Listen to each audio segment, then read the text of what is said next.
ഭാര്യമാരെന്താ പറയുന്നത്, നിന്നെ 10 മാസം നൊന്ത് പ്രസവിച്ചവരാണ് ഞാൻ എന്നൊരു വാക്കുണ്ട്. അതിനകത്ത് എല്ലാം വിഷമിച്ചു പോകും.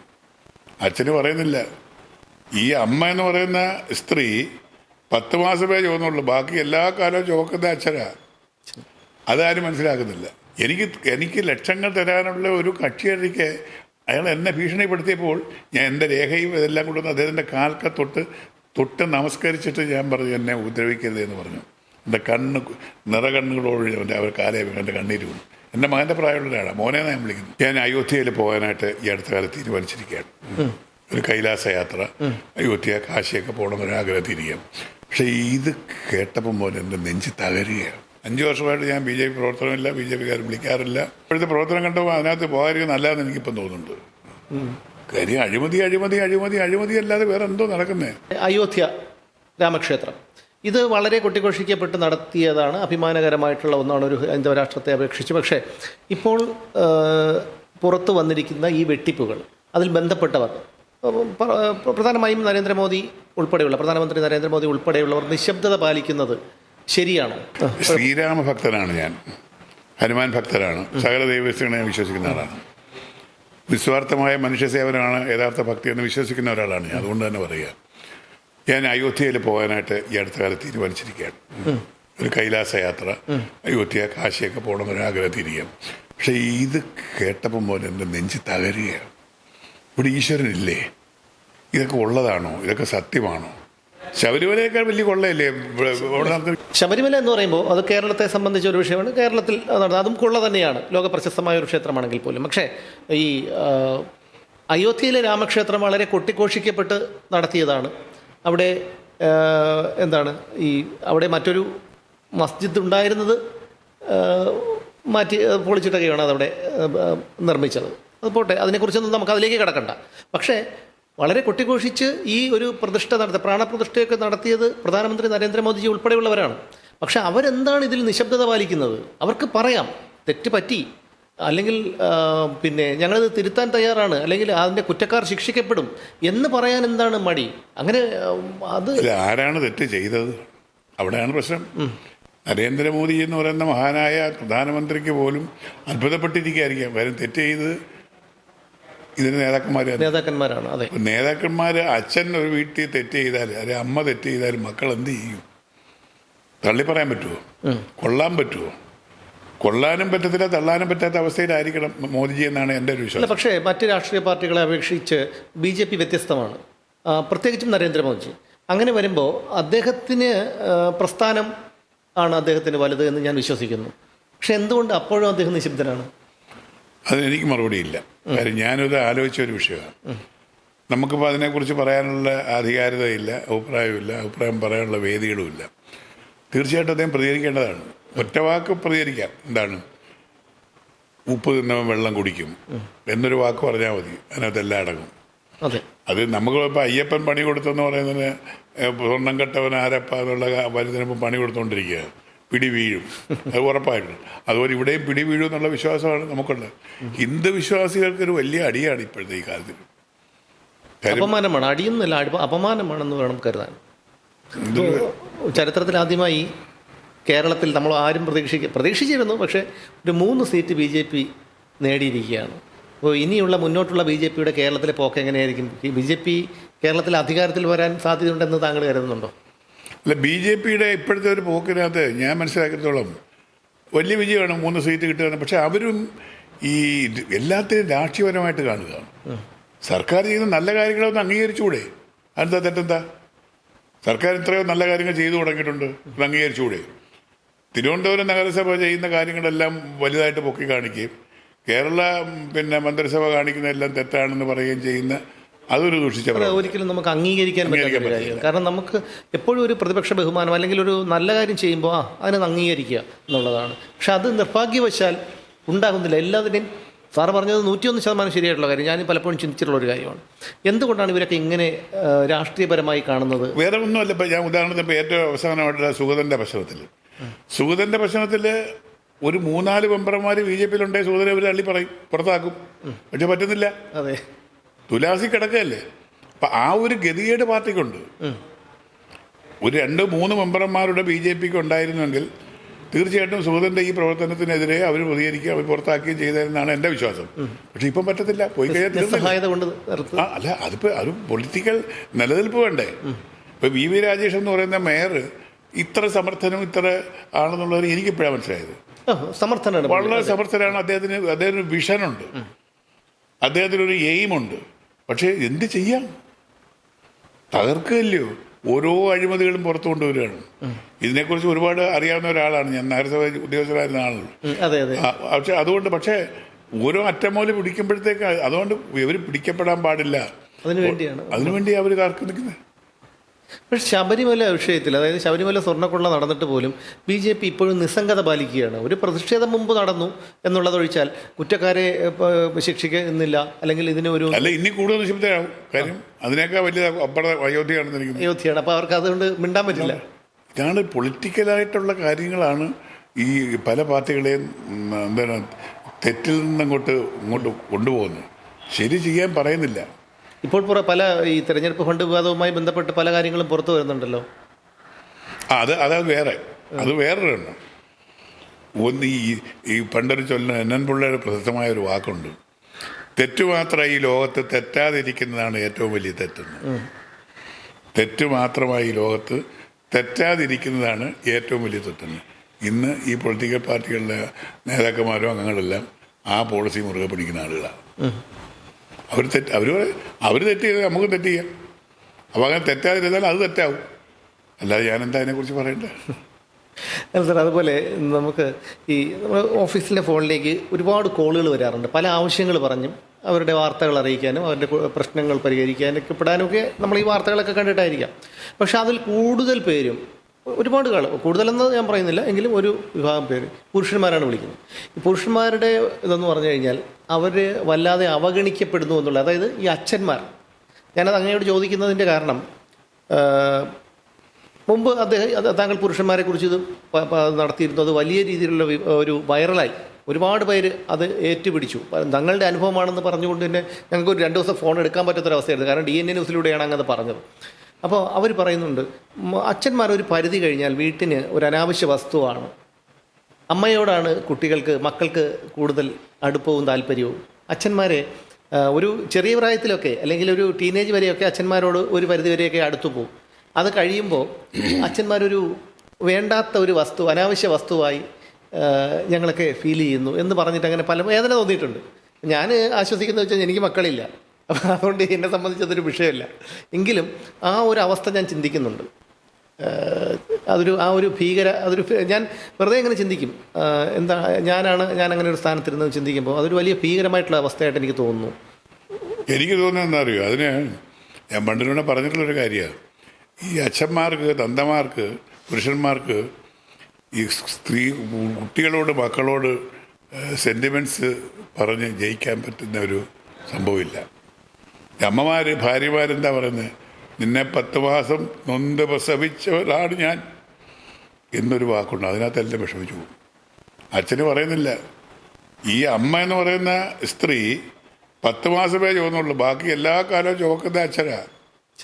അതാരും മനസ്സിലാക്കുന്നില്ല. അതാണ് ഈ പ്രശ്നം. ഗർഭം ധരിക്കാനും പ്രസവിക്കാനുള്ള കഴിവ് പുരുഷന്മാർക്ക് വന്നായിരുന്നെങ്കിൽ ഈ സംഭവം എല്ലാം തിരിച്ചാൽ ഇത് നടക്കത്തില്ലല്ലോ. അല്ല, അത് മാത്രമല്ല, ഈ കുടുംബത്തിൻ്റെ ഭാരം മുഴുവൻ ചുമലിലാണല്ലോ, ഈ അച്ഛൻ്റെ ചുമലിലാണ്. കാരണം വിദ്യാഭ്യാസം, വീട്ടുകാര്യങ്ങൾ, ഇവരുടെ പിന്നീടുള്ള ഭാവി, കല്യാണം, വിവാഹം, ഇതൊക്കെ അച്ഛന്മാരുടെ ഒരു ചുമലിലാണല്ലോ വരുന്നത്. അപ്പോൾ അതിൻ്റെയൊക്കെ ഈ ഭാരം വലിച്ച് കൊണ്ടുപോകുമ്പോൾ സ്വാഭാവികമായിട്ടും മുരടന്മാരായി പോകുന്നതാണോ അച്ഛന്മാർ? മുരടന്മാരായിട്ടല്ല, സമൂഹത്തിൽ പുരുഷന്മാർക്കുള്ള ഒരു വില സ്ത്രീകൾക്കില്ല. കാര്യം അവർ വീട്ടിനുള്ളിൽ കിടക്കുന്നു, അടുക്കളയിൽ. ഇപ്പോൾ അടുക്കളയിൽ നിന്നൊക്കെ മാറിയ രംഗത്തേക്ക് വന്നിട്ടുണ്ട്. പക്ഷേ എങ്കിലും പൊതുസമൂഹത്തോട് പ്രതിബദ്ധതയും പൊതുജനങ്ങളെ അറിയുന്നതും പുരുഷന്മാരിലൂടെയാണ്. അപ്പോൾ അവരുടെ പ്രവൃത്തികൾ ഏറ്റവും നീളും. അവർ പരസ്യമായിട്ടൊന്നും കരയാൻ പറ്റത്തില്ല. പക്ഷെ ഒരു സ്ത്രീക്ക് എല്ലാ അമ്പലത്തിൽ പോയി കരയുന്നത് ഞാൻ കണ്ടിട്ടുണ്ട്, ഒരു പുരുഷൻ പോയി കരയുന്നത് ഞാൻ കണ്ടിട്ടില്ല. അപ്പോൾ ചില ഉള്ളിൽ വിതുണ്ടായിരുന്നു, ഉള്ളിൽ ഒതുക്കുന്നുണ്ടായിരുന്നു, പക്ഷേ അയാൾ കരയാറില്ല. കാര്യം എന്താ അറിയോ, അത് വലിയൊരു ശേഷിയാണ് നമുക്ക്. എല്ലാം ഉള്ളിലൊതുക്കുക. സ്ത്രീകൾക്ക് അതില്ല, അവർ പ്രതികരിക്കും. ആ പ്രതികരണ ശേഷി കൊണ്ടാണ് അവർ രക്ഷപ്പെട്ടു പോകുന്നത്. നമുക്കതില്ലാതെ പോയി. എന്ത് ചെയ്യും, നമ്മൾ എന്ത് ചെയ്യും? വിറങ്ങലിച്ച് പ്രാർത്ഥിക്കാനേ പറ്റത്തുള്ളൂ. ഈ പലപ്പോഴും ഞാൻ കണ്ടിട്ടുള്ളത് ഏത് മേഖലയിലുള്ളവരും താങ്കളുമായി സൗഹൃദമാണ്. സിനിമയിലൊക്കെ കാണുമ്പോൾ നമ്മൾ പരിചയപ്പെടുമ്പോഴൊക്കെ ഞാൻ വിചാരിച്ചു വലിയൊരു ക്രൂരനാണ്, വലിയ വില്ലത്തരം ഒക്കെ ഉണ്ടെന്നാണ് ഞാൻ വിചാരിച്ചത്. പക്ഷേ പരിചയപ്പെട്ടതിന് ശേഷമാണ് ഞാൻ സാറിനെ കുറിച്ച് കൂടുതൽ മനസ്സിലാക്കുന്നത്. എല്ലാ മേഖലയിലും ഉള്ളവരുമായി താങ്കൾക്ക് സൗഹൃദമാണ്. അതെങ്ങനെ സാധിക്കുന്നു? അത് അല്ല, അതിനകത്ത് നമുക്ക് പ്രത്യേക ലക്ഷ്യമൊന്നുമില്ല. എന്തെങ്കിലും ഉദ്ദേശം ഉണ്ടെങ്കിലല്ലേ. ഒരാളെ പരിചയപ്പെട്ടാൽ അയാളിൽ നിന്ന് എന്ത് നേടാൻ കഴിയുന്നു എന്ന് ഉള്ള ചിന്തയില്ലേ പിന്നെ എല്ലാവരും ഇല്ല. അതാണ് എനിക്ക് വലിയൊരു പ്ലസ് പോയിന്റ് ആയിട്ട് തോന്നിയിട്ടുള്ളത്. അത് വലിപ്പച്ചെറുപ്പമില്ലാതെ എല്ലാവരോടും സഹകരിക്കുന്നു, എല്ലാവരോടും ഒരുപോലെ പെരുമാറുന്നു, എല്ലാവരോടും ഒരുപോലെ സംസാരിക്കുന്നു. കഴിഞ്ഞ ആഴ്ച നമ്മളവിടെ നടന്ന ചടങ്ങിൽ പോലും, റെസിഡൻസി ടവറിൽ നടന്ന ചടങ്ങിൽ പോലും അങ്ങനെയായിരുന്നു കണ്ടത്. അപ്പോൾ അതാണ് എന്നെ അത്ഭുതപ്പെടുത്തിയത്. താങ്കളൊരു സർക്കാർ ഉദ്യോഗസ്ഥനായിരുന്നു, പതിറ്റാണ്ടുകളായി സിനിമയിൽ നിൽക്കുന്ന ഒരു സീനിയർ നടനാണ്. അപ്പോൾ അങ്ങനെയൊക്കെ വേണമെങ്കിൽ നമ്മൾ പലരെ കാണുന്നതാണല്ലോ, ഒന്ന് ഹെഡ് വെയിറ്റ് ഒക്കെ ഇട്ട് നിൽക്കാം. പക്ഷെ അതൊന്നുമല്ല, വളരെ സൗഹൃദമായിട്ട് ഇടപെടാൻ കഴിയുന്നു എന്നുള്ളതാണ്. അല്ല, ഞാൻ നേരത്തെ പറഞ്ഞാൽ നമുക്കൊരു ദുരുദ്ദേശപരമായ ഒരു സമീപനം ആരോടും ഇല്ല, ഒരു കാര്യത്തിനോടും ഇല്ല. എൻ്റെ ഒരു പോളിസി അതാണ്. നമുക്ക് അയാളിൽ നിന്ന് എന്ത് കിട്ടുമെന്നല്ല, എനിക്കെന്ത് അങ്ങോട്ട് ചെയ്യാൻ കഴിയുന്നതാണ് ഞാൻ ഇപ്പോൾ ചിന്തിക്കാറുള്ളത്. അമേരിക്കൻ പ്രസിഡന്റ് പറയുന്നത്, ഈ സമൂഹത്തിൽ നേഷന് വേണ്ടി നിങ്ങളെന്ത് ചെയ്തു എന്നാണ് ആലോചിക്കുക, അല്ലെ നേഷൻ എനിക്കെന്ത് ചെയ്തു എന്നല്ല. ഞാൻ എപ്പോഴാണ് ഇപ്പോൾ നഗരസഭയിലെ ജോലി ചെയ്യുമ്പോൾ ഒരാളവിടെ നിന്ന് എന്താണെന്ന് ചോദിച്ചയാളുടെ കാര്യം അറിഞ്ഞ് ചെയ്തു കൊടുക്കും. നമുക്കൊരു 10 മിനിറ്റിൻ്റെ കാര്യമുള്ളൂ, പക്ഷേ അയാൾ ചിലപ്പോൾ ഒരു വലിയ കാര്യങ്ങളാണ് അയാൾക്ക് നേടുന്നത്. അതുകൊണ്ട് യഥാർത്ഥത്തിൽ ജനസേവകരായിട്ട് പ്രവർത്തിക്കുക, മറ്റുള്ളവൻ്റെ വേദനയും ദുഃഖവും മനസ്സിലാക്കുക, അതാണ് ആ ഒരു പോളിസി ഞാൻ ചെയ്യാറുണ്ട്. അതിന് ദോഷങ്ങളും ഉണ്ട്, എന്നാൽ അതിനേക്കാൾ ഒരു ഗുണങ്ങളും ഉണ്ട്. എൻ്റെ സത്പ്രവർത്തികളെന്ന് ഞാൻ വിശ്വസിക്കുന്ന കാരുണ്യ പ്രവർത്തനങ്ങളാണ്. എൻ്റെ കുടുംബക്കാരെ ഞാൻ രക്ഷിച്ചു, എൻ്റെ എല്ലാ സുഹൃത്തുക്കളെ രക്ഷിച്ചു. അതിന് ദൈവം ഇവരിൽ നിന്ന് കിട്ടത്തില്ല, അവരിൽ നിന്ന് ഒരിക്കലും കിട്ടത്തില്ല. പക്ഷേ ഈശ്വരൻ തരുന്നുണ്ട്, അത് ഞാനിപ്പോൾ അനുഭവിക്കുന്നുണ്ട്, ആസ്വദിക്കുന്നുണ്ട്. അതും മതി എനിക്ക്. തിരിഞ്ഞു നോക്കുമ്പോൾ ഒരുപാട് ഈ ഒരു ഔദ്യോഗിക ജീവിതത്തിലായിരുന്നാലും സിനിമാ ജീവിതത്തിലായിരുന്നാലും പഴയ സിനിമകളൊക്കെ കാണുമ്പോൾ താങ്കളോടൊപ്പം തിരശ്ശീലയിലുണ്ടായിരുന്ന, കൂടെ അഭിനയിച്ചിരുന്ന പലരും, അത് മോഹൻലാൽ ഒരിക്കൽ ഒരു റീൽ ഞാൻ കണ്ടതാണ്. ഞാൻ അഭിനയിക്കുമ്പോൾ ഇപ്പോൾ സീന് കാണുമ്പോൾ ഞാൻ അങ്ങനെ അന്തം വിട്ടിരുന്നു പോകും. കാരണം എൻ്റെ കൂടെ അന്ന് അഭിനയിച്ച ആരും ഇന്ന് ജീവിച്ചിരിപ്പില്ല എന്ന്. കിരീടത്തിലാണെന്ന് അദ്ദേഹം അങ്ങനെ ഒരു റീൽ ഞാൻ കേട്ടിരുന്നു. സ്വാഭാവികമായിട്ടും നമുക്ക് തന്നെ പ്രേക്ഷകൻ എന്നുള്ള നിലയിൽ പഴയ സിനിമകളൊക്കെ കാണുമ്പോൾ, കഴിഞ്ഞ 2 ദിവസം മുമ്പ് ഞാനൊരു സിനിമ കണ്ടിരുന്നു, അതിൽ ശ്രീനിവാസൻ, ജഗതി ഒക്കെ ഉണ്ട്. പക്ഷേ അതിൽ ഞാൻ നോക്കിയപ്പം ഇവരൊന്നുമില്ല. ഇവരൊക്കെ അങ്ങനെ കാണുമ്പോൾ താങ്കൾക്ക് എന്ത് തോന്നുന്നു? അവരെക്കുറിച്ചൊക്കെ ഓർമ്മ വരാം? വിഷമം തോന്നാറുണ്ട്. ഞാനിപ്പോൾ കിരീടത്തിൻ്റെ ഫംഗ്ഷൻ ഉണ്ടായിരുന്നു, റീ റിലീസ് ആണല്ലോ. അതിനകത്ത് അഭിനയിച്ച ബഹുഭൂരിപക്ഷം ആളുകൾ മരിച്ചു. ജീവിച്ചിരിക്കുന്നത് കുറച്ച് പേരേ ഉള്ളൂ. മോഹൻലാൽ, ഉഷ, പിന്നെ പാർവതി, പിന്നെ ഞാൻ, പൂജപ്പ രാധാകൃഷ്ണൻ ചെറിവേഷമുണ്ട്, പിന്നെ അങ്ങനെ കുറച്ച് പേര്, മണിയമുള്ള രാജുണ്ട്, ജഗദീഷുണ്ട്. അല്ലാതെ വലിയ പുഴയെടുത്ത് കീരിക്കാടൻ ജോസും, ജോണി, കവിയൂർ പൊന്നമ്മ, ജഗതിയുണ്ട്. ജഗതി ഇപ്പം ഒരു വല്ലാത്ത അവസ്ഥയായിരിക്കും. അപ്പോൾ അത് ആലോചിക്കുമ്പോൾ നമുക്ക് വിഷമം വരും. 2 വർഷങ്ങളായിരിക്കുമല്ലോ. എന്നേക്കാ പ്രായം കുറഞ്ഞവർ മരിക്കുമ്പോൾ ഒരു ദുഃഖമുണ്ട്. ഇപ്പം ആ കൂട്ടത്തിൽ ഏറ്റവും സീനിയർ ഞാനാണ്. പോകേണ്ട സമയം കഴിഞ്ഞിരിക്കുന്ന ഒരാളാണ്. പക്ഷേ എനിക്ക് നീട്ടി കിട്ടിയിട്ടുണ്ട്. ഞാൻ അപേക്ഷ കൊടുത്തിട്ടുണ്ട്, നീട്ടി തന്നിട്ടുണ്ട്, പരിഗണിക്കാമെന്ന് പറഞ്ഞിട്ടുണ്ട്. അതൊരു വിശ്വാസത്തിലേക്ക് പോയാൽ മതി. ഈ സലിംകുമാർ എനിക്ക് ഏറ്റവും കൂടുതൽ ചോദിക്കാനുള്ള ശ്രീനിവാസനെ കുറിച്ചാണ്. ഞാനിങ്ങനെ പലരോടും ചോദിച്ചിട്ടുണ്ട്, സിനിമാ ഫീൽഡുമായിട്ട് ബന്ധപ്പെട്ട എനിക്ക് പരിചയമുള്ള എല്ലാവരോടും ചോദിച്ചിട്ടുണ്ട്. ഈ സിനിമാ മേഖലയിൽ നല്ല ഇമേജുള്ള, നല്ല ഇമേജ് എന്ന് ഉദ്ദേശിക്കുന്നത് ഞാൻ പല കാര്യങ്ങളുണ്ട്, നല്ല ഇമേജുള്ള അല്ലെങ്കിൽ വളരെ വ്യക്തിത്വമുള്ള 2 പേര്, ആരെങ്കിലും ഒരാളെ പറയാൻ പറഞ്ഞു. അപ്പോൾ എല്ലാവരെയും കുറ്റപ്പെടുന്ന ഒരാളുണ്ട്. അദ്ദേഹം പോലും പറഞ്ഞത് ശ്രീനിവാസൻ, പിന്നെ ഒന്ന് കുഞ്ചാക്കോ ബോബനാണ്. എന്താണ് സാറിന് അതേക്കുറിച്ച് പറയാനുള്ളത്? അല്ല, ശ്രീനിവാസനെ കുറിച്ച് അദ്ദേഹം മരിച്ചതിന് ശേഷമാണ് ഞാനും കൂടുതൽ മനസ്സിലാക്കുന്നത്. അദ്ദേഹം ഒരു വലിയ മനുഷ്യനാണ്. അദ്ദേഹത്തിൻ്റെ അവിടെ കൃഷി സ്ഥലങ്ങളിൽ ആ സ്ഥലത്തുള്ള ആൾക്കെല്ലാം അദ്ദേഹം കൃഷി ചെയ്ത് സൗജന്യമായിട്ടാണ് പച്ചക്കറികൾ കൊടുക്കുന്നത്. അദ്ദേഹം എന്ന് പറഞ്ഞാൽ അവിടെയുള്ള ആളുകൾ മരിക്കും. അത് നമ്മൾ അതിനുശേഷം പലരും നമ്മളുടെ അവരുടെ മഹത്വം അറിയണമെങ്കിൽ മരണശേഷം അറിയത്തുള്ളൂ. അതെ, ഇപ്പം ഇദ്ദേഹത്തിൻ്റെ വലിയ മഹാനാണ് അദ്ദേഹം. അത് എനിക്കിപ്പോഴാണ് മനസ്സിലായത്. അതുകൊണ്ട് എനിക്ക് അദ്ദേഹം അല്ലാതെ തന്നെ എനിക്കറിയാം അദ്ദേഹത്തെ ഹ്യൂമർ സെൻസുകളായാലും സമൂഹത്തിലെ സത്യനന്ദിക്കാട്, ശ്രീനിവാസൻ ടീമെന്ന് പറഞ്ഞാൽ നമ്മുടെ സമൂഹത്തിൽ ചുറ്റും നടക്കുന്ന കാര്യങ്ങളുടെ ഒരു അപഗ്രഥനവും അതിൻ്റെ ഒരു പരിച്ഛേദവും അങ്ങനെ കാണിക്കുന്ന മൊത്തം. അപ്പം അവരൊക്കെ വലിയ ആർട്ടിസ്റ്റുകളാണ് ഈ ശ്രീനിവാസൻ എന്നൊക്കെ പറഞ്ഞ ആൾക്കാർ. ഇപ്പോഴത്തെ ഈ ഒരു മലയാള സിനിമയെ കാണുമ്പോൾ, അല്ലെങ്കിൽ സിനിമയിലെ ഈ ഗാനങ്ങളൊക്കെ കാണുമ്പോൾ നഷ്ടബോധവും ഒരു നിരാശയും ഒക്കെ തോന്നാറില്ലേ? കാരണം നമ്മൾ പഴയ സിനിമകളൊക്കെ എന്ന് പറയുമ്പോൾ കിരീടം, സന്ദേശം, കടിഞ്ഞൂൽ കല്യാണം, അതുപോലെ നമുക്ക് പാർക്കാൻ മുന്തിരിത്തോപ്പുകൾ, ഇങ്ങനെ എണ്ണമറ്റ സിനിമകളുണ്ട്. അപ്പം അന്നൊക്കെ കാണുമ്പോൾ നമുക്കൊരു വല്ലാത്ത ഫീലാണ് ഉണ്ടാകുന്നത്. അതൊക്കെ ആ സിനിമകളും ഇന്നത്തെ സിനിമകളും കൂടി കാണുമ്പോൾ, അല്ലെങ്കിൽ ഇന്നത്തെ ഗാനങ്ങളും കൂടിയൊക്കെ കേൾക്കുമ്പോൾ നിരാശ തോന്നാറില്ലേ? എന്നെ പ്രായത്തിലുള്ളവർക്ക് നിരാശ തോന്നും. പക്ഷേ ഇപ്പോഴത്തെ ജനറേഷൻ അതല്ല. ഇപ്പോഴത്തെ ജനറേഷന് അവരുടെ കാഴ്ചപ്പാടൊന്ന് വേറെയാണ്, അവരുടെ സമീപനം ഒന്ന് വേറെയാണ്, അവരുടെ വിലയിരുത്തലൊന്ന് വേറെയാണ്. അവർക്ക് വേണ്ടത് യഹാപൊഹ കുറച്ച് ഡാൻസും മറ്റേ പാട്ടുകൾ. നമുക്കത് ഇടിക്കത്തില്ല. ഇപ്പം ഉദാഹരണത്തിന് കിരീടം എന്നുള്ള സിനിമ, എനിക്ക് ഫൈറ്റ് പൊതുവെ ഇഷ്ടമല്ല ഒരാളെ. പക്ഷെ കിരീടം എന്നുള്ള സിനിമയിൽ ഫൈറ്റ് കണ്ടാൽ അത് അനിവാര്യമാണ്, മസ്റ്റെന്ന് നമ്മളോട് പറഞ്ഞു പോകും. മറ്റേന്ന് പറഞ്ഞാൽ ഒരു ഫൈറ്റിന് വേണ്ടി ഫൈറ്റ് ഉണ്ടാക്കുക, 2 ഫൈറ്റ് വേണം, 2 പാട്ട് വേണം, 2 ഡാൻസ് വേണം. പണ്ടതൊക്കെ അങ്ങനെ ഫോർമുലയുണ്ട്. 2 ഫൈറ്റ് വേണം, 2 കാബര ഡാൻസ് വേണം, 3 പാട്ട് വേണം, ഇങ്ങനെയൊക്കെ പറഞ്ഞാണ് തുടങ്ങുന്നത് തന്നെ. ഇപ്പം അതൊന്നും ആവശ്യമില്ല. ഇപ്പോൾ ഒരു ചെറിയ സംഭവത്തെ കിട്ടുമെന്ന് പറഞ്ഞാൽ അങ്ങോട്ട് പോവുക. ഒരു ക്രിക്കറ്റ് ബാൾ ഒരു പയ്യൻ വീട്ടിൽ നിന്ന് രാവിലെ അടിച്ചു, അടുത്ത വീട്ടുകാരൻ്റെ ഏകരാജൻ്റെ തലയെ കൊണ്ടുവന്ന് അവിടെ വെച്ച് കഥ തുടങ്ങുക, അതിനെ വികസിപ്പിച്ചുകൊണ്ട് പോവുക. അവസാനം പിന്നെ ഞാൻ ഒരു പോലീസുകാരൻ രാവിലെ പോലീസ് സ്റ്റേഷനിൽ നിന്ന് വൈകിട്ട് ഇറങ്ങുമ്പോൾ പിന്നെ ഒരു പട്ടിയെ, ഒരു 4 കവലയിൽ ആൾ കൂടിയിരിക്കുക, ചെന്ന് നോക്കുന്ന ഒരു പട്ടി അടിച്ച ഒരാളെ തിരിപ്പുണ്ട്. അയാൾ പട്ടി അടിച്ച് അയാൾ ആശുപത്രി കൊണ്ടുപോകാൻ ആരും നോക്കുന്നില്ല. ഇത് ഏത് പട്ടിയാണ്, ഏത് പട്ടിയുടെ അന്വേഷണമാണ്. പിന്നെ പോലീസുകാരൻ പിന്നെ ഡ്യൂട്ടി വർത്തായി, ഒരാൾ എഴുന്നേറ്റ് ഏത് പട്ടിയാന്നുള്ള അന്വേഷണത്തിൽ പോയി. അങ്ങനെ സിനിമയാണ്. അയാൾ അവിടെ പോകാൻ അന്വേഷിക്കുന്ന ഇവിടെ വളരെ ഇൻട്രസ്റ്റിംഗ് ആയിട്ട് കഥ കൊണ്ടുപോയിട്ട് അവസാനം എത്തുന്ന ഇവിടെ SP യുടെ വീട്ടിലാണ്. SP യുടെ വീട്ടിലെ പട്ടിയായി കടിച്ചത്. എന്തെങ്കിലും ചെയ്യാൻ പറ്റുമോ? സസ്പെൻഷൻ ഓർഡർ കൊടുത്തു, ഇത്രയേ ഉള്ളൂ. അതിന് കഥയില്ലായ്മയുടെ കഥകളാണ്. പക്ഷേ ജനങ്ങൾക്ക് 2.5 മണിക്കൂർ 2 മണിക്കൂർ നോക്കിയിരിക്കണം, അത്രയേ ഉള്ളൂ. ഈ സിനിമാ മേഖലയിൽ തന്നെ ഈ സിനിമ ഏത് മേഖലയോ ആയിക്കോട്ടെ, പല മേഖലകളിൽ കടന്നു വന്ന ഒരാളാണ്. ഏറ്റവും അധികം അടുപ്പവും സൗഹൃദമുള്ള ആരോടാണ്? ഈ സൗഹൃദം എന്ന് പറയുമ്പോൾ 3 തരത്തിലാണ്. ഒന്ന് വാഴ പോലെ, ഒന്ന് തെങ്ങ് പോലെ, ഒന്ന് പന പോലെ. എന്ന് വെച്ചാൽ വാഴയ്ക്ക് വളവും വെള്ളവും കൊടുത്താൽ വാഴ നല്ല കാഴ്ച നമുക്ക് കൊല തരും. അത് ഒരിക്കലേ ഉള്ളൂ, കുട്ടികളെ തരും. തെങ്ങിന് വല്ലപ്പുഴ കൊടുത്താൽ മതി, അത് ഫലം തരും. ഈ മറ്റേ പനയ്ക്ക് വെള്ളവും കൊടുക്കണ്ട, വളവും കൊടുക്കണ്ട, അത് എല്ലാ വർഷവും ഞാൻ ഫലം തന്നുകൊണ്ടിരിക്കും. അതുപോലെയാണ് ഫ്രണ്ട്ഷിപ്പ്. ചില സുഹൃത്തുക്കളുണ്ട്, അത് നിഷ്കാമമായിട്ട് സഹായിക്കാൻ സ്നേഹിക്കുന്ന സുഹൃത്തുക്കളുണ്ട്. എന്തെങ്കിലും പ്രയോജനം വരുമ്പോൾ മാത്രം അടുക്കുന്ന സുഹൃത്തുക്കളുണ്ട്, അല്ല നമ്മളെ സഹായിക്കുന്ന ആൾക്കാരുണ്ട്.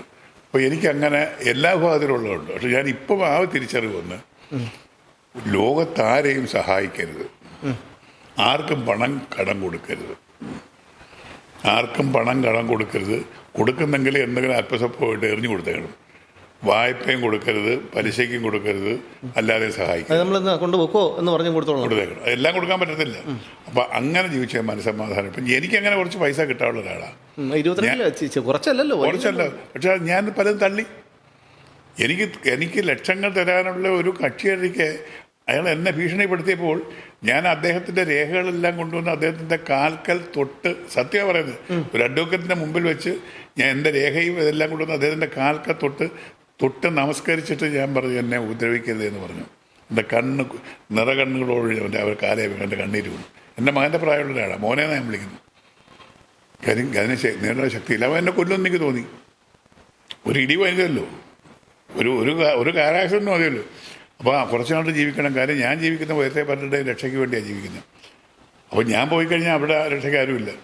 അതാണ് ലോകം. അതുകൊണ്ട് വലിച്ചു കീറി കളഞ്ഞ് ഒരു കവറിനകത്തിട്ട് അവൻ്റെ മുമ്പ് വെച്ച് തീ കത്തിച്ച് കളഞ്ഞു.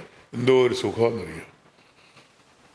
മറ്റേ തീർന്നേ. പിന്നെ കേസായി, വഴക്കായി. ഇന്നിപ്പോൾ എത്രയോ കേസുകൾ ഞാനിവിടെ തിരുവനന്തപുരം കോടതിയിലൊക്കെ നടക്കുന്നത്. കിട്ടിയോ കിട്ടത്തില്ലയോ എന്നുള്ള പ്രശ്നമല്ല, പക്ഷേ മനസ്സ് അസ്വസ്ഥമാണ്. കാര്യം കൊടുത്തവരെന്തായാലും മേടിച്ചവരെന്താ നമ്മുടെ ശത്രുവാവല്ലോ. അപ്പോൾ നമ്മളെ എങ്ങനെ പ്രാർത്ഥിച്ചുകൊണ്ടിരിക്കുക, ഇവന് ഈ ക്യാൻസർ വരുന്നവരെ കേസ് മുന്നോട്ട് പോകണമെന്ന്. പക്ഷെ അതിന് ദൈവം എനിക്ക് ആയുസ് കൂട്ടിക്കൊണ്ടിരിക്കുക. അല്ല, അവരെ കാത്തിരിക്കുന്നത് ഇതിലും വലിയ കാര്യമാണെന്ന് അവർ തിരിച്ചറിയുന്നില്ല എന്നുള്ളതാണ് കർമ്മഫലം. അത് കർമ്മഫലം എന്ന് പറയുന്നത് എന്ത് ഇഡ്ഡലി കഴിച്ചിട്ട് ആഗ്രഹിക്കുന്നവരാ അവന്മാർ ഇഡ്ഡലി കഴിച്ചിട്ട് ഞാൻ പോകും. അതാണ് എൻ്റെ വിശ്വാസം. അങ്ങനെ സംഭവിച്ചുകൊണ്ടിരിക്കുക. അതെ. ഈ സാർ, ഈ എല്ലന്മാർക്കയെ കുറിച്ച് കൂടി ഒന്ന് പറയാമോ? എല്ലന്മാർക്ക് എന്ന് പറയുന്നത് വളരെ വലുതായിക്കൊണ്ടിരിക്കുന്ന ഒരു മഹാപ്രസ്ഥാനമാണ്. അതായത് നമ്മുടെ പിന്നെ രജിത് കുമാറിൻ്റെ നേതൃത്വത്തിൽ നമ്മുടെ മുരുക ഭഗവാന്റെ ആ ഒരു അരുളപ്പാടോടുകൂടി ശക്തി വിന്യസിപ്പിച്ചു കൊടുത്ത് അദ്ദേഹം ഒരു മഹാപ്രസ്ഥാനം ഉണ്ടായിക്കൊണ്ടിരിക്കുകയാണ്. നഷ്ടപ്പെട്ടു പോയ നമ്മുടെ കുമരികണ്ഠം, കടലിനടിയിൽ വർഷങ്ങൾക്ക് മുമ്പ് നടപ്പെട്ട ഒരു കുമരികണ്ഠം എന്ന് പറയുന്ന വലിയ സാമ്രാജ്യമുണ്ട്. ആസ്ട്രേലിയയിലും അത് ഇനി കന്യാകുമാരി വരെ നീണ്ടു കിടക്കുന്നത്. അത് തിരിച്ചു വരുമെന്നും മുരുകൻ്റെ അധീനതയിലായിരിക്കും ഇനിയൊന്നും, മുരുകൻ സകല ദൈവങ്ങളുടെയും അധീനനായിരിക്കുന്നു, ഇന്ത്യ ലോകത്തിലെ നമ്പർ 1 ശക്തിയാകുമെന്നും, സാമ്പത്തികമായിട്ടും മിലിറ്ററിയിലായാലും എല്ലാത്തിലും നമ്പർ 1 ശക്തിയാകുമെന്നും, എല്ലാവരും ആരാധിക്കപ്പെടുന്ന ഒരു കേന്ദ്രമായിട്ട് ഇന്ത്യയും ഇന്ത്യയുടെ പ്രധാനമന്ത്രിയൊക്കെ മാറുമെന്ന് പ്രൊഫസി പറഞ്ഞ ആളാണ്, മുൻകൂട്ടി പറഞ്ഞ ആൾ. അതെല്ലാം സംഭവിച്ചുകൊണ്ടിരിക്കുക. അതുപോലെ ആത്മായനം ഞാൻ വായിച്ചു. ഒരുപാട് പേര് ആത്മകഥ അന്ന് വന്നെല്ലാം നമ്മൾ പലർക്കായിട്ട് ഇത് അയച്ചു കൊടുത്തു. ആത്മായനം വായിച്ചതിന് ശേഷം സാറിനുണ്ടായ അനുഭവം, ഈ പ്രതികരണങ്ങൾ എങ്ങനെയായിരുന്നു? അല്ല, പ്രതികരിക്കാതെ ആരും വായിക്കുന്നെങ്കിലല്ലോ. ആരും പറഞ്ഞു വായനാശീല കുറവാണ്.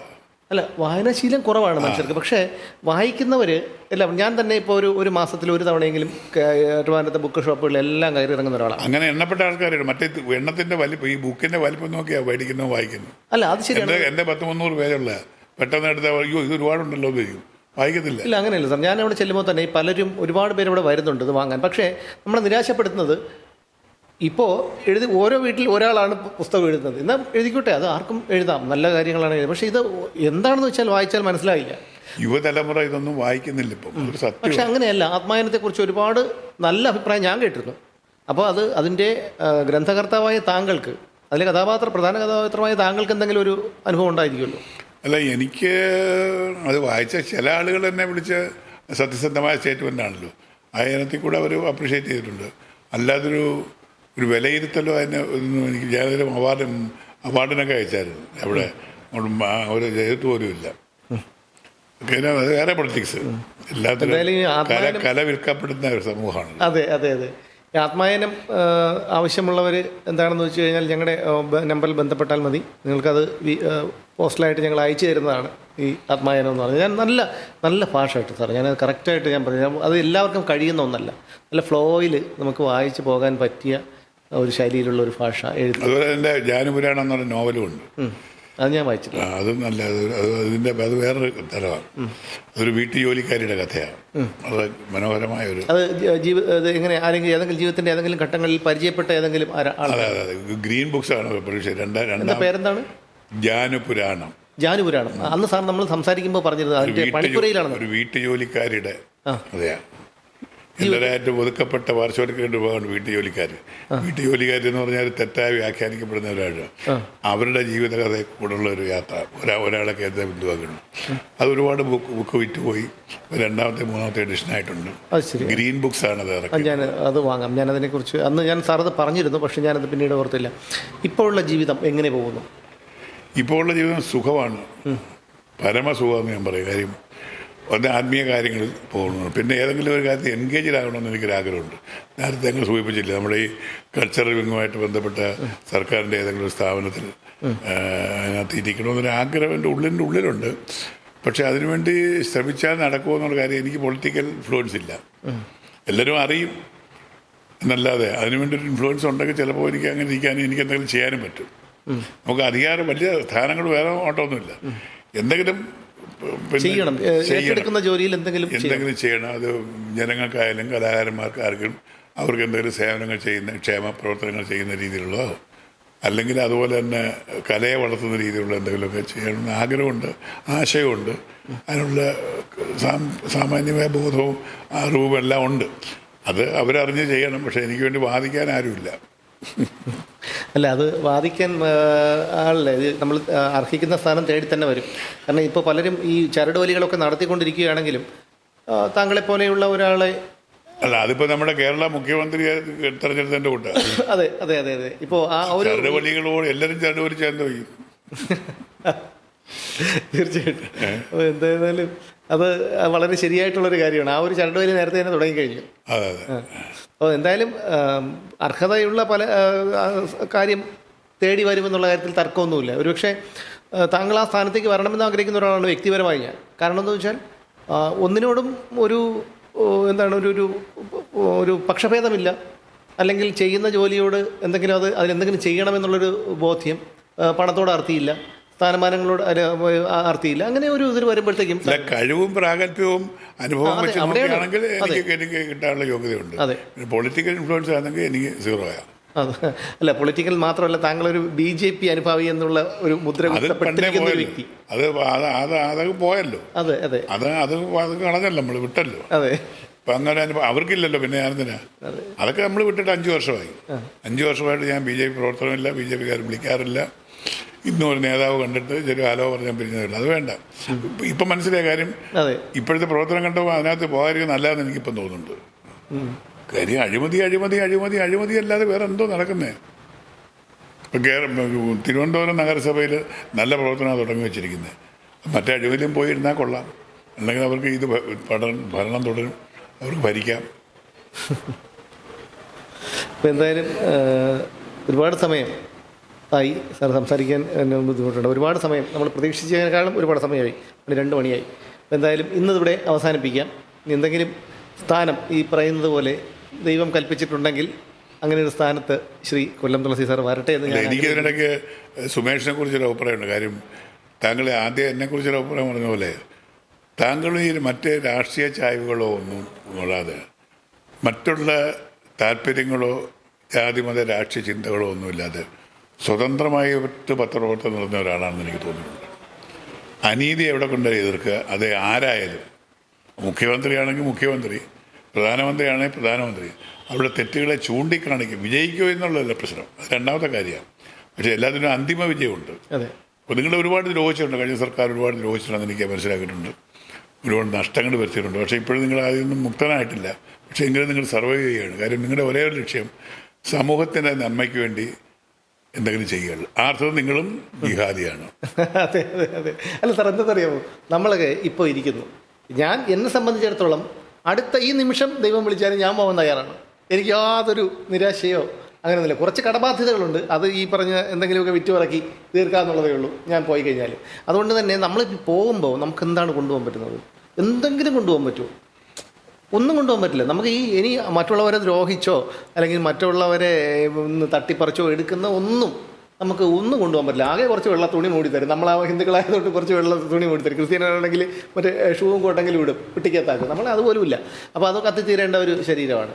അപ്പോൾ അതുകൊണ്ട് എന്നെ സംബന്ധിച്ചിടത്തോളം ഞാൻ സംതൃപ്തനാണ്. കുട്ടികളില്ല, പിന്നെ കുട്ടികൾ ഉണ്ടാകാത്തത്, അതും കൂടി പറഞ്ഞോട്ടെ, കുട്ടികൾ ഉണ്ടാകാത്തതിന് നിരാശയുണ്ടായിരുന്നു. പക്ഷേ അതിപ്പോൾ ഞാൻ കരുതുന്നു, ഇന്നത്തെ ഒരു തലമുറയുടെ പോക്കൊക്കെ കാണുമ്പോൾ ഞാൻ കരുതുന്നു ദൈവം കാരണം ദൈവം പലതും എനിക്ക് നിഷേധിക്കുമ്പോൾ ഞാൻ വിഷമിച്ചിട്ടുണ്ട്. പക്ഷേ അത് കുറേ നാൾ കഴിയുമ്പോൾ ഞാൻ ആലോചിക്കും, ദൈവമേ എനിക്ക് അന്ന് അത് തരാത്തത് എത്ര നന്നായിരുന്നു എന്ന്. കാരണം ഞാനിപ്പോൾ എനിക്കൊരു കുട്ടികളുണ്ടായപ്പോൾ എനിക്ക് ഒരു ഇന്നത്തെ തലമുറയിൽ പെട്ട ഒരു കുട്ടിയെ ജനിപ്പിക്കാനോ അല്ലെങ്കിൽ ആ കുട്ടിയെ അങ്ങനെ ഒരു ഇത് എനിക്ക് ഇഷ്ടമില്ല. പലരും പറയുന്നുണ്ട്, നമ്മൾ പോയി കഴിഞ്ഞാലും നമ്മൾ മരണപ്പെട്ടു പോയാലും നമ്മുടെ ഓർമ്മകൾ നിലനിൽക്കണം, നമുക്കൊരു തലമുറ വേണമെന്ന്. അങ്ങനെ എത്രയോ പേരില്ലാതെ പോകുന്നുണ്ട്. അല്ലെങ്കിൽ തന്നെ നമ്മൾ ഈ പ്രപഞ്ചം ഉള്ളിടത്തോളം കാലം നമ്മൾ ഓർമ്മിക്കപ്പെടണമെന്ന് സന്താനങ്ങൾക്ക് വേണ്ടി ചെയ്യുമ്പോഴേ അവരെ ഓർക്കുന്നുള്ളൂ. സമൂഹത്തിനോട് ചെയ്ത സമൂഹം മൊത്തം ഓർക്കും. ഞാനെന്ത് ചെയ്യുന്നു വെച്ചാൽ കിട്ടുന്നതിൽ ഒരു ഭാഗം പുസ്തകം വാങ്ങിക്കും. ഈ പുസ്തകം വാങ്ങി വെച്ചിട്ടുണ്ട്. അതിനി എനിക്കൊരു വയ്യാതാകുന്ന സമയത്ത് അല്ലെങ്കിൽ എനിക്ക് അങ്ങനെയുള്ളൊരു സമയത്ത് ഞാനൊരു ലൈബ്രറി ഉണ്ടാക്കി അത് സമൂഹത്തിനായിട്ട് അങ്ങ് വിട്ടു കൊടുക്കും.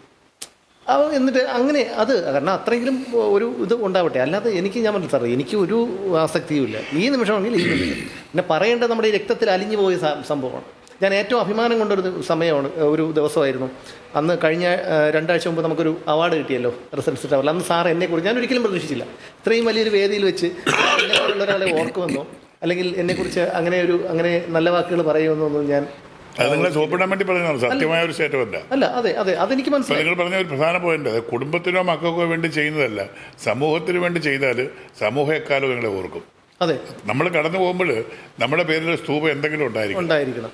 ഈ കുട്ടികളാണെങ്കിൽ തലതെറിച്ച് പോയി കഴിഞ്ഞു, ഇവൻ മറ്റേ സുമേഷിൻ്റെ മോനാണ്, അല്ലെങ്കിൽ സുമേഷ് ഇത് പറയുമ്പോഴത്തേക്ക് ഞാൻ ഈ പ്രാക്ക് കേട്ടോണ്ടിരിക്കുക, എന്തിനാ ഞാൻ ആവശ്യമില്ലാത്ത പണിക്ക് പോകുന്നത്. അപ്പോൾ അതുകൊണ്ട് എന്നെ സംബന്ധിച്ചിടത്തോളം യാതൊരു നിരാശയില്ല ആ വിഷയത്തിൽ. ഈ പുതിയ തലമുറ ഏതാണ് മക്കൾ വേണ്ട, വിവാഹം വേണ്ട, മക്കൾ വേണ്ട എന്ന് തീരുമാനിച്ച് നീങ്ങുന്നതിൻ്റെ ഈ വിശ്വാസങ്ങളുടെ അടിസ്ഥാനത്തിലാണ് ആണ് സാർ. ഇപ്പം ഞാൻ ചോദിച്ചോട്ടെ, ഞാൻ 100% പെർഫെക്റ്റ് ആണെന്നൊന്നും ഞാൻ പറയുന്നില്ല. പക്ഷേ വ്യക്തിപരമായിട്ട് എനിക്ക് എൻ്റേതായ വിഷയങ്ങളുണ്ടായിരിക്കും. പക്ഷേ ഞാൻ ഒരു സാമൂഹ്യദ്രോഹിയല്ല, സമൂഹത്തിന് വേണ്ടി ഞാൻ ദ്രോഹപ്രവൃത്തികളൊന്നും ചെയ്തിട്ടില്ല. അങ്ങനെ ഞാൻ ജനിപ്പിക്കുന്നൊരു കുട്ടിയെ അങ്ങനെ വളർത്തിക്കൊണ്ടുവരാൻ പറ്റും എന്നുള്ള കാര്യത്തിൽ എനിക്ക് യാതൊരു ഉറപ്പുമില്ല. പിന്നെ ഞാൻ എന്തിനാ അതിന് വേണ്ടി, അത് ദൈവം അത് നിശ്ചയിച്ചു, നിനക്കിത് മതി എന്ന് ഞാനത് അംഗീകരിച്ചു.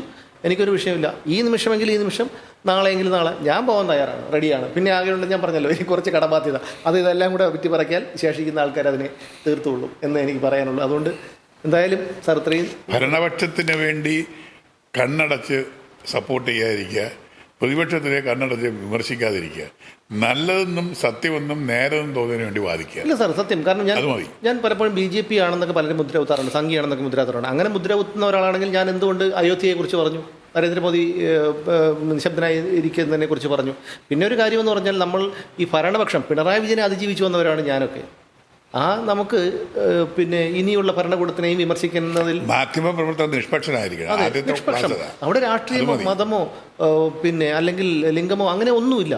മനുഷ്യർ സാധാരണ അടിസ്ഥാന വർഗത്തെ സംബന്ധിക്കുന്ന വിഷയം, അത് നമ്മൾ അവരുടെ സ്ഥാനത്ത് ഇല്ലായ്മയുള്ളവൻ്റെ സ്ഥാനത്ത് നിന്ന് ചിന്തിച്ചാൽ നമുക്കതിൻ്റെ വേദന മനസ്സിലാവും. പക്ഷേ ഒരു കാര്യമുണ്ട്, ഭരണപക്ഷത്തെ വിമർശിച്ച് അവർ നിങ്ങളുടെ ശത്രുവാകും. ആയിക്കോട്ടെ, ഞാൻ പറഞ്ഞല്ലോ, ഞാൻ പറഞ്ഞല്ലോ, അതായത് നമുക്ക് ഒരു തവണയെ മരിക്കാൻ പറ്റും, ഒറ്റ തവണ. വീണ്ടും വീണ്ടും മരിക്കാൻ പറ്റുമോ? ഇല്ല, ഒരു തവണ മരിക്കും, അവിടെ അങ്ങ് തീരുകയല്ലേ. അല്ലാതെ ഇപ്പം ഒരാളെ നമ്മൾ നല്ലത് പറയണം, അല്ലെങ്കിൽ നമുക്ക് നേട്ടം കിട്ടണം എന്ന് പറഞ്ഞാൽ അവനെപ്പറ്റി അർഹതയില്ലാത്തവനെ പുകഴ്ത്താൻ പറ്റില്ല. ഇപ്പോൾ VD സതീശൻ സർക്കാർ ചെയ്യുന്നത് നല്ല പ്രവൃത്തിയാണെങ്കിൽ അത് VD സതീശൻ സർക്കാർ എന്നല്ല, ഇനി ലോകത്ത് എത്ര വലിയവനായിരുന്നാലും ഞാൻ ഭയപ്പെടുന്നത് 2 പേരെയാണ് ഈ ലോകത്ത്. ഒന്ന് ഈ പ്രപഞ്ചശക്തിയെ, ഒന്ന് എന്നെ തന്നെ. കാരണം എനിക്ക് ഈ ദേഷ്യം വന്നാൽ കൺട്രോൾ ചെയ്യാൻ പറ്റില്ല ചില അവസരങ്ങളിൽ.